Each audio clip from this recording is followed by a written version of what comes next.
Welcome. The story is told of Alexander the Great, king of Macedonia and conqueror of Asia Minor, Syria, Egypt, Babylonia, and Persia, almost all of the known world.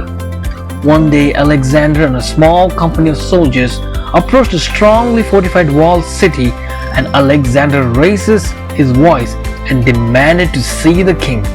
When the king arrived, Alexander ordered to him to surrender the city and everyone inside. The king laughed. "Why should I surrender to you? You can't do us any harm." But Alexander offered to give the king a demonstration. He ordered his men to line up single file and start marching. He marched them straight toward a cliff. The townspeople gathered on the wall and watched in shocked silence as one by one his soldiers marched without hesitation right off the cliff to their deaths. After 10 soldiers died, Alexander ordered the rest of the men to return to his side. The townspeople and the king immediately surrendered to Alexander the Great. They realized that if a few men were actually willing to die at the command of their leader, there's nothing that they could do to stop his eventual victory. 2 Corinthians chapter 4 verse 11.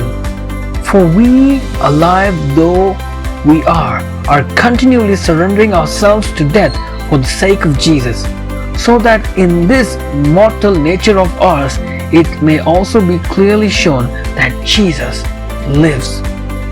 The word surrender doesn't have very positive connotations in our society. It tends to be seen as weakness. There's an idea that to surrender and submit is like when you're facing an enemy you know you can't beat and you wave your white flag as a last resort. It's a form of relinquishing control, but one that leads to further bondage rather than to freedom. Because we so often think of the world in terms of for and against, us and them, to surrender and submit has meant that we lose and someone else wins. But this does not have to be the case. To surrender and to submit is to understand that you don't have control over something.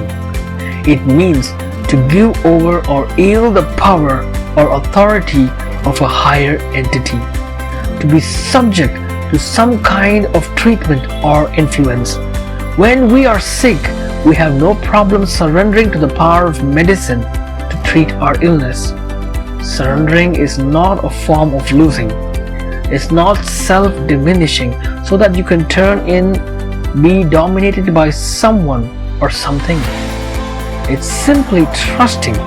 It's ultimately a surrender to the idea that above all, you will be cared for. The truth is you cannot control everything, and that's okay. The one who holds you is in control. God is for you and for you around and with you. God desires for our lives that if we rely on Him completely, with our marriages, with our children, our health, our careers, our finances, our past, and our futures.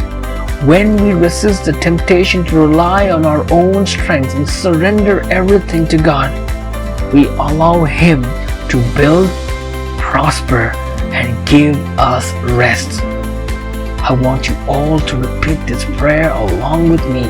I am chosen by God and I choose surrender. Lord, I am wholly yours. Forgive me for the parts of my life that I tried to control because I was afraid to give them to you. May all that I am and all that I bring give glory to you. Amen. Yes, my dear friends, if you want to have victory in life, you need to submit to your Maker. Amen.